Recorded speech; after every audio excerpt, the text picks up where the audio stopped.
Todos los aquí presentes somos testigos de vuestro amor.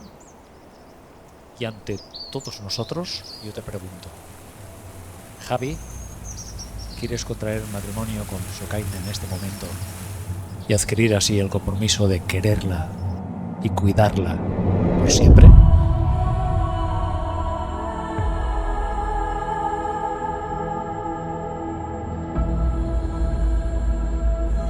Sí, sí quiero. Quiero pasar mi vida contigo. Que riamos y lloremos juntos. Sí quiero. Quiero enfrentarme a todo lo que venga contigo. Que los dos seamos uno, que avancemos juntos en la misma dirección. Que nada ni nadie pueda destruirnos. Sí quiero.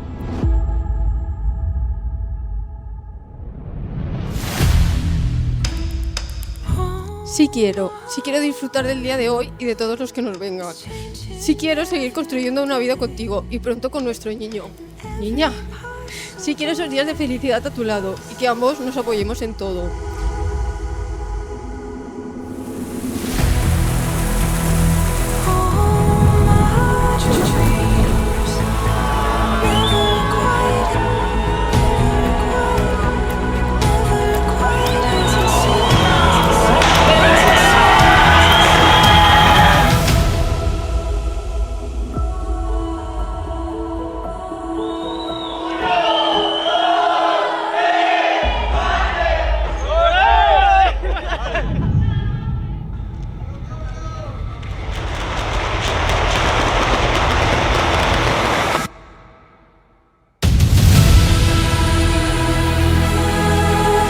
Momentos buenos, pero sobre todo centrarnos en los malos.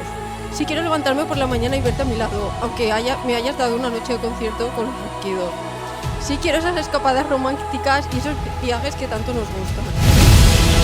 Sí quiero que seamos mi presente y mi futuro, el hoy, el ayer y el mañana. Y sí quiero hoy y todos los días de mi vida contigo. Sí quiero tu cabezonería, aunque luego siempre tengo la razón. Sí quiero darte las gracias por aparecer, estar y permanecer, y por la paciencia de estas últimas semanas. Sí quise el 30 de mayo del 2024, sí quiero hoy y sí quiero mañana.